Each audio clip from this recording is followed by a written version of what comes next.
প্রিয় নবম ও দশম শ্রেণীর শিক্ষার্থীবৃন্দ, কেমন আছো তোমরা? ভালো আছো নিশ্চয়ই। আমার শুভেচ্ছা রইল। আর আবার আজ আমি একটি নতুন ক্লাস নিয়ে তোমাদের সামনে হাজির হয়েছি। নবম ও দশম শ্রেণীর বাংলা সাহিত্য। শিক্ষার্থীবৃন্দ, আমি এমনই একটি কবিতা নিয়ে আজকে উপস্থিত হয়েছি। অনেক সুন্দর, আমাদের পল্লী কবি জসীমউদ্দিনের অত্যন্ত আকর্ষণীয় একটি কবিতা। পল্লী কবি জসীমউদ্দিন যে একজন মধ্যবিত্ত গ্রাম অঞ্চলের, পল্লী অঞ্চলের মায়ের হৃদয়ের আকুতি কীভাবে ফুটিয়ে তুলেছেন সে সম্পর্কে আমরা এই কবিতায় জানব। তো শিক্ষার্থীবৃন্দ, এসো তোমরা একটু বই নিয়ে বসে দাও। 242 পৃষ্ঠায় দেখো, পল্লী কবি জসীমউদ্দিনের লেখা পল্লী জননী। কবি জসীমউদ্দিন 1903 সালে ফরিদপুর জেলার তাম্বুলখানা গ্রামে জন্মগ্রহণ করেছিলেন। মৃত্যুবরণ করেছেন 1976 সালে 14ই মার্চ। 1976 সালের 14ই মার্চ। তার কিছু বিখ্যাত কাব্যগ্রন্থ আছে, সেগুলোর মধ্যে হলো নকশিকাঁথার মাঠ, সুজন বাদিয়ার ঘাট, রাখালি, বালুচর, হাসু, এক পয়সার বাঁশি, মাটির কান্না ইত্যাদি। এগুলো তার বিখ্যাত বা উল্লেখযোগ্য কাব্যগ্রন্থ। এছাড়াও কবি যখন বিশ্ববিদ্যালয়ে অধ্যয়ন করতেন, লেখাপড়া করতেন, তখনই একটি বিখ্যাত কবিতা লিখেছিলেন। তোমাদের হয়তো শোনা আছে, কবর কবিতা। বেশ আলোচিত একটি কবিতা। তো শিক্ষার্থীবৃন্দ, এসো এবার আমি তোমাদের কবিতাটি একটু আবৃত্তি করে শোনাই। তোমরা আমার সাথে সাথে একটু আবৃত্তি করো। রাত থম থম, স্তব্ধ নিঝুম, ঘোর ঘোর আন্ধার, নিঃশ্বাস ফেলি তাও শোনা যায় নাই কথা সারাকার। রুগ্ন ছেলের শিয়রে বসিয়া একেলা জাগিছে মাতা, করুণ চাহনি ঘুম ঘুম যেন ঢুলিছে চোখের পাতা। শিয়রের কাছে নিবু নিবু দ্বীপ ঘুরিয়া ঘুরিয়া জ্বলে, তারই সাথে সাথে বিরহী মায়ের একেলা পরাণ দোলে। বন বন বন জমাট বেঁধেছে বুনো মশকের গান, এদুডুবো হতে বহিছে কঠোর পচানো পাতার ঘ্রাণ। ছোট কুড়ে ঘর বেড়ার ফাঁকেতে আসিছে শীতের বায়ু, শিয়রে বসিয়া মনে মনে মাতা গণিছে ছেলের আয়ু। ছেলে কয় মারে কত রাত আছে, কখন সকাল হবে, ভালো যে লাগে না এমনই করিয়া কে বা শুয়ে থাকে কবে। মা কয় বাছারে চুপটি করিয়া ঘুমোতো একটিবার। ছেলে রেগে কয় ঘুম যে আসে না, কি করিব আমি তার। পাণ্ডুর গালে চুমো খায় মাতা, সারা গায়ে দেয় হাত, পারে যদি বুকে যত স্নেহ আছে ঢেলে দেয় তারই সাথ। নামাজের ঘরে মোমবাতি মানে, দরগায় মানে দান, ছেলেরে তাহার ভালো করে দাও কাঁদে জননীর প্রাণ। ভালো করে দাও আল্লাহ রসুল, ভালো করে দাও পীর, কহিতে কহিতে মুখখানি ভাসে বহিয়া নয়ন নীর। বাঁশবনে বসি ডাকে কানাকুয়ো, রাতের আধার ঠেলি, বাদুর পাখার বাতাসেতে পড়ে সুপারির বন হেলি। চলে বুনো পথে জোনাকি মেয়েরা কুয়াশা কাপন ধরি, দুঃসাই কিবা শঙ্কায় মার পরাণ উঠিছে ভরি। যে কথা ভাবিতে পরাণ শিহরে তাই ভাসে হিয়া কোণে, বালাই বালাই ভালো হবে জাদু মনে মনে জাল বনে। ছেলে কয় মাগো পায়ে পড়ি বলো ভালো যদি হই কাল, করিমের সাথে খেলিবারে গেলে দিবে না তো তুমি গাল। আচ্ছা মা বলো এমন হয় না রহিম চাচার ঝাড়া, এখনই আমার এত রোগ হতে করিতে পারে তো খাড়া। মা কেবল বসি রুগ্ন ছেলের মুখ পানে আঁকি মেলে, ভাষা ভাষা তার যত কথা যেন সারা প্রাণ দিয়ে গেলে। শোনো মা আমার লাটাই কিন্তু রাখিও যতন করে, রাখিও ঢ্যাপের মোয়া বেঁধে তুমি 7 ঋষিকা ভরে। খেজুর গুড়ের নয়া পাটালিতে হুড়ুমের গোলা ভরে ফুলঝুরি শিকা সাজাইয়া রেখো আমার সম্মুখ পরে। ছেলে চুপ করে, মাও ধীরে ধীরে মাথায় বুলায় হাত। বাহিরেতে নাচে জোনাকি আলোর থম থম কালো রাত। রুগ্ন ছেলের শিওরে বসিয়া কত কথা মনে পড়ে। কোনো দিন সে যে মায়ের না বলে গিয়াছিল দূর বনে। সাজ হয়ে গেল তবু আসে না কো, আয় ডায় মার প্রাণ। হঠাৎ শুনিল আসিতেছে ছেলে হর্ষে করিয়া গান। এক কোষ ভরা বেথুল তাহার ঝামুর ঝুমুর বাজে। ওরে মুখ পোড়া কোথা গিয়াছিলি এমনই কালি সাজে। কত কথা আজ মনে পড়ে তার, গরিবের ঘর তার। ছোটোখাটো কত বায়না ছেলের পারে নাই মিটাবার। আড়ঙের দিনে পুতুল কিনিতে পয়সা জোটেনি তাই, বলেছে আমরা মুসলমানের আড়ং দেখিতে নাই। করিম সে গেল, আজিজও গেল, আজিজও চলিল, এমনই প্রশ্নমালা। উত্তর দিতে দুঃখিনী মায়ের দ্বিগুণ বাড়িত জ্বালা। আজও রোগে তার পথ্য জোটে না, ওষুধ হয়নি আনা। ঝড়ে কাঁপে যেন নীড়ের পাখিটি জড়ায় মায়ের ডানা। ঘরের চালেতে হুতুম ডাকিছে অকল্যাণ এসুর। মরণের দূত এলো বুঝি হাই, হাঁকে মায় দূর দূর। পচা ডোবা হতে বিরোহিণী ডাক ডাকিছে ঝুরি ঝুরি। কৃষাণ ছেলেরা কালকে তাহার বাচ্চা করেছে চুরি। ফেরে ভন ভন মশা দলে দলে, বুড়ো পাতা ঝরে বনে। ফোটায় ফোটায় পাতা চোয়া জল ঝরিছে তাহার সনে। রুগ্ন ছেলের শিওরে বসিয়া একলা জাগিছে মাতা। সম্মুখে তার ঘোর কুজ্জটি মহাকাল রাত। পাতা পার্শ্বে জ্বলিয়া মাটির প্রদীপ বাতাসে জমায় খেল। আধারের সাথে যুঝিয়া তাহার ফুরাইয়া এসেছে তেল। শিক্ষার্থীবৃন্দ, কবিতাটি আমি আবৃত্তি করলাম। তোমরা একটু বারবার আবৃত্তি করে নিও বাড়িতে, দেখবে অনেক সুন্দর কবিতাটি। এখানে পল্লী কবি জসিমউদ্দিনের নিপুণ হাতে কবিতাটি লিখেছেন। একজন পল্লী মায়ের, দরিদ্র পল্লী মায়ের, তার সন্তানের জন্য তার হৃদয়ের যে আকুতি, সন্তান অসুস্থ হলে মায়ের মন কতটা কতটা ভয়ে ভীত হয় সেই সম্পর্কেই কবি উল্লেখ করেছেন। কিছু সময় দেখা যাচ্ছে মা আতঙ্কে ভয়ে দুশ্চিন্তায় ভাবছে এই বুঝি আমার সন্তান আমার কোলছাড়া হয়ে গেল। আবার মনে মনে ভাবে দুঃসাই আমি কি ভাবছি। রাত থমথম স্তব্ধ নিঝুম, ঘোর ঘোর আন্ধার। নিঃশ্বাস ফেরি তাও শোনা যায় নাই কথা সাকার। অর্থাৎ কি রাত্রিবেলায় একদম স্তব্ধ, চারিদিকে লোকজন যখন ঘুমায় পড়ে, কারো কথা শোনা যায় না, এমনই মুহূর্তে মার এমনই একটি রাত্রের কথা বলা হয়েছে। রুগ্ন ছেলের শিওরে বসিয়া একলা জাগিছে মাতা। করুণ চাহনি ঘুম ঘুম যেন ডুলিছে চোখের পাতা। অর্থাৎ মায়ের সন্তান অসুস্থ, তার শিওরে বসে মা একলা বসে আছে সন্তানের পাশে। শিওরের কাছে নিবু নিবু দ্বীপ ঘুরিয়া ঘুরিয়া জ্বলে। অর্থাৎ গ্রাম অঞ্চলের মা, তার বাড়িতে কারেন্টের কোনো ব্যবস্থা নেই, ছোট্ট একটি প্রদীপ জ্বালানো কেরোসিন দিয়ে, কেরোসিন তেলের একটি ল্যাম্প বা প্রদীপ জ্বালানো, কোনো রকম করে জ্বলছে এমনই একটা পরিবেশ। তারই সাথে সাথে বিরোহী মায়ের একলা পরাণ দোলে। অর্থাৎ মা একলা একলাই জেগে আছে, পরাণ তার সবসময় আতঙ্কে কষ্টে ভয়ে আছে। তার সন্তান অসুস্থ হলে মা তো বিচলিত হবেই। ভন ভন ভন ভন ভন জমাট বেঁধেছে বুনো মশকের গান। চারিদিকে মশার শব্দ শোনা যাচ্ছে। এদু ডোবা হতে বহিছে কঠোর পচানো পাতার ঘ্রাণ। পাশের ডোবা থেকে পচানো পাতার একটি দুর্গন্ধ আসছে। ছোট কুড়ে ঘর, বেড়ার ফাঁকেতে আসিছে শীতের বায়ু। ছোট্ট একটি কুড়ে ঘর, মধ্যবিত্ত গরিব মানুষ, মধ্যবিত্ত ফ্যামিলি বা গরিব মানুষদের যেমনটি ঘর হয়ে থাকে কুড়ে ঘর, সেটাই বলা হয়েছে। শিওরে বসিয়া মনে মনে মাতা গণিছে ছেলের আয়ু। মায়ের মন তো বসে বসে অনেক কথা ভাবে, এই বুঝি আমার সন্তান বাঁচবে তো, আমার সন্তানের আয়ু আছে তো, এরকমই একটা কথা।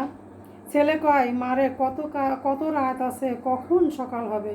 আসলে অসুস্থ হলে রাত তখন পার হতে চায় না, আর শিশু তখন তার ঘুম আসছে না, তখনই মাকে জিজ্ঞাসা করছে রাত আর কতটা আছে।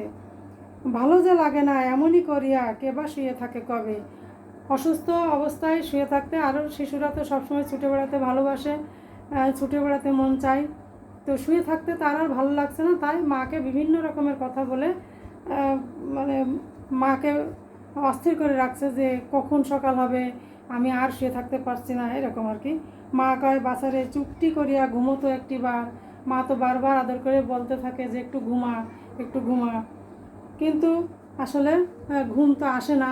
ছোট মানুষ, তাকে অনেকবার বুঝিয়ে সুঝিয়ে ঘুম পাড়ানোর চেষ্টা করছে মা। এইভাবে বিভিন্ন রকমের কায়দা কানুন করে মা তাকে বোঝানোর চেষ্টা করছে। মা মনে মনে, যেমন এই যে নামাজের ঘরে মোমবাতি মানে দরগায় মানে দান, ছেলের তাহার ভালো করে দাও, কাঁদে জননীর প্রাণ। মা তো মনে মনে দরগায় মানে নামাজের ঘরে মোমবাতি মানে অর্থাৎ নামাজের ঘরে মোমবাতি মানত করছে, আমার সন্তান যদি ভালো হয়ে যায় আমি সেখানে মোমবাতি দেব কিনে। ভালো করে দাও আল্লাহ রসুল, ভালো করে দাও ফির, কহিতে কহিতে মুখখানি ভাসে বহিয়া নয়ন নীর। মা মনের অজান্তে অনেক সময় সেই সৃষ্টিকর্তা আল্লাহ, গড, রসুল, ভগবান যে যাই বলুক তাকে ডাকতে থাকে যে আমার সন্তানকে ভালো করে দাও। বাঁশবনে বসি ডাকে কানা কুয়ো, রাতের আধার ঠেলি, বাদুর পাখার বাতাসেতে পড়ে সুপারির বন হেলি। রাতের দৃশ্যটা যেমন হয়, রাতে যেমন বাদুর নিশাচর প্রাণী, তারা রাত্রের বেলায় ঘুরে বেড়ায় খাবারের সন্ধানে। তো বাঁশবনে যখন বাদুর পাখা মেলে মানে ঝাপটায়, তখন কি সুপারির বন হেলে পড়ে, সেটাই বলা হয়েছে সুপারি গাছে বসে। তাই চলে বুনো পথে জোনাকি মেয়েরা, কুয়াশা কাপন ধরি, দুঃসাই কিবা শঙ্কায় মার পরাণ উঠিছে ভরি। এই বিভিন্ন রকমের দুশ্চিন্তা কুকথা মনে আসে, তারপরে মা একসময় ভাবতে ভাবতে মনে করে, দুঃসাই আমি কী সব ভাবছি, যে কথা ভাবিতে পরাণ শিহরে তাই ভাসে হিয়া কোণে। বালাই বালাই ভালো হবে জাদু, মনে মনে জাল বনে। আবার বালাই বালাই বলে দুঃসাই বলে এই অসুস্থতাকে আবার ঠেলে দূরে ফেলে দিয়ে মা আশা করে, প্রার্থনা করে সৃষ্টিকর্তার কাছে, না আমার সন্তান ভালো হয়ে যাবে। এই আশায় আবার মন আশা বাঁধে। আবার ছেলে কয়, মাগো পায়ে পড়ি বলো, ভালো যদি হই কাল, করিমের সাথে খেলিবারে গেলে দিবে না তো তুমি গাল।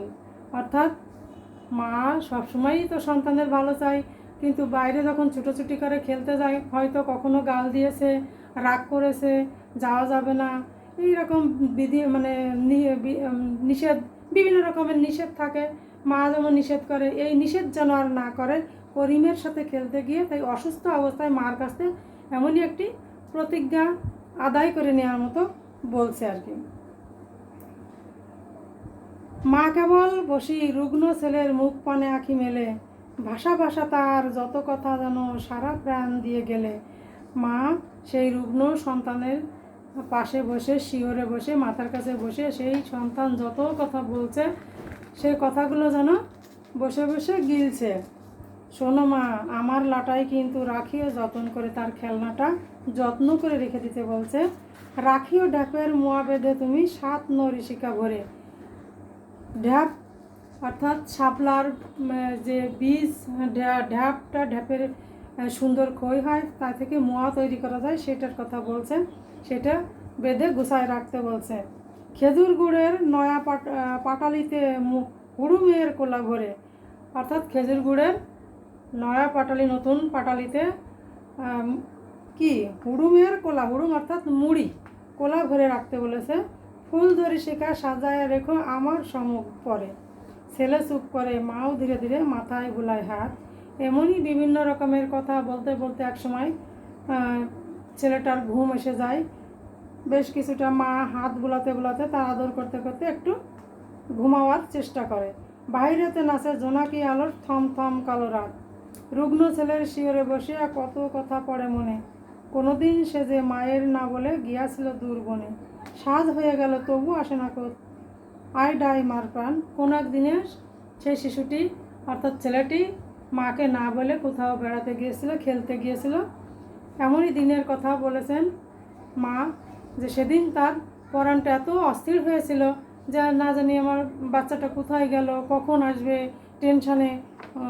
এমনই সময় কি করে সে, এমনই সময় কোচ ভরা বেতুল পাহাড় ঝামুর ঝুমুর বাজে, ওরে মুখ পোড়া। তখন ওই এক কোচ ভরা কি বেতুল নিয়ে আসছে, তখন ঝামুর ঝুমুর বাজছে। তখন মা তাকে এক রকমের গাল দেওয়া মতোই বলে উঠেছে, ওরে মুখ পোড়া, কোথায় গিয়েছিলি এমনই কাল সাজে।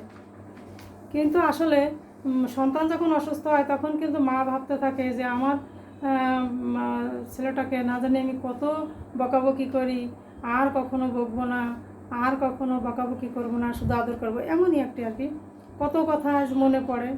ছোটোখাটো কত বায়না ছেলের পারে না এই মিটাবার। এমনই গরিব মানুষ, মধ্যবিত্ত ফ্যামিলির মানুষ আছে যারা সন্তানের বিভিন্ন রকম বায়না আবদার মেটাতে পারে না, সেই কষ্টটা মায়ের বুকে উকি দিচ্ছে। আড়ঙের দিনে পুতুল কিনিতে পয়সা জোটেনি তাই। আড়ং অর্থাৎ অনুষ্ঠান, বিভিন্ন অনুষ্ঠান হয়, সেই অনুষ্ঠানে বিভিন্ন রকমের খেলনা ওঠে, পুতুল ওঠে, যেগুলো বাচ্চারা কেনার জন্য বায়না ধরে। এমনই কত শত বায়না হয়তো মা তার সন্তানের মেটাতে পারেনি, সেটাই বলেছেন কবি এখানে। মা তাকে বলে দিয়েছে, বুঝাই দিয়েছে যে আমরা মুসলমান, মুসলমানেদের আড়ং দেখতে নাই, তাতে কি হয়, গোনা হয়। তখনই তার ছেলে আবার বলে দিচ্ছে, কেন ওই যে করিম গেল, আজিজ চলল, তাহলে এমনই বিভিন্ন রকমের প্রশ্ন সেই সন্তানটি মাকে করেছে। সেই মানে বায়না, সেই কথা, প্রশ্নের উত্তর দিতে গিয়ে মায়ের অনেক কষ্ট হয়েছে, জ্বালাটা আরও দ্বিগুণ হয়ে দাঁড়িয়েছে। তো শিক্ষার্থীবৃন্দ, আমি তোমাদের দেখো, আমি কিছু আলোচনার পর্বে আমি কিছু তোমাদের প্রশ্ন ধরতে চাই। তার আগে আমি দুইটি শব্দার্থ বলে দেখো। পচানো মানে কি? পচানো অর্থাৎ পচে গেছে এমন। আর নয়ন নীর, তোমরা মনে হয় সবাই জানো, নয়ন অর্থাৎ চোখ, নীর অর্থাৎ জল বা পানি, যাই বলো, চোখের পানি। নয়ন নীর মানে চোখের পানি, আর পচানো মানে পচে গেছে এমন। তো শিক্ষার্থীবৃন্দ, আমি তোমাদের আরও দুটো কথা আমি জিজ্ঞেস করি, দেখো দেখি আমি মুছে দিয়ে, এবার তোমরা মনে করতে পারো কি। কবি জসিমউদ্দিনের জন্ম কত সালে? তোমাদের মনে আছে? কবি জসিমউদ্দিনের জন্ম 1903 সালে, তাই না? 1903 সালে। এবার বলতো কবি জসিমউদ্দিনের মৃত্যু কত সালে? শিক্ষার্থীবৃন্দ মনে আছে? 1973 সালে, তাই না? 1973 সালে। কবি জসিমউদ্দিন বিশ্ববিদ্যালয়ে অধ্যয়নকালে যে একটি কবিতা লিখেছিলেন, বিখ্যাত কবিতা, মনে করে দেখো তো তোমাদের কবিতাটির নাম মনে আছে কি? বলো তো কবিতাটির নাম কি হবে, বলো? কবর, তাই না? কবর। তো শিক্ষার্থীবৃন্দ, তাহলে কি হলো, তার কবি যে বিখ্যাত কবিতাটি তোমরা বলেছো। এবার দেখো আরেকটি আরও উল্লেখযোগ্য কিছু কাব্যগ্রন্থ আছে কবির, সেগুলো কি কি মনে আছে তোমাদের? নকশিকাতার মাঠ, সুজন বাদিয়ার ঘাট, তারপরে কি আরও আছে না? রাখালি, বালুচর, হাসু, এক পয়সার বাঁশি, মাটির কান্না ইত্যাদি। এরকম অনেকগুলো আছে। এগুলো অবশ্যই তোমাদের মনে থাকার কথা আমি আলোচনা করেছি। এছাড়াও দেখো, কবি জসিমউদ্দিনকে পল্লী কবি বলা হয় কেন? পল্লী কবি বলা হয়, পল্লী কবি কেন বলা হয়?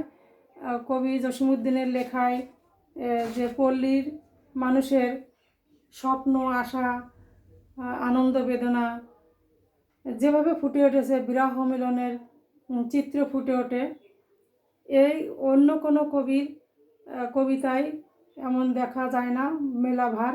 এ কারণেই কবি জসিমউদ্দিনকে কি পল্লী কবি বলা হয়, তাই না? পল্লী মানুষের আশা, স্বপ্ন, আনন্দ, বেদনা, বিরহ মিলনের এমন আবেগ মধুর চিত্র আর কোনো কবির কবিতার মধ্যে খুঁজে পাওয়া যায় না। এ কারণেই কবি জসীমউদ্দিনকে কী বলা হয়, পল্লী কবি বলা হয়।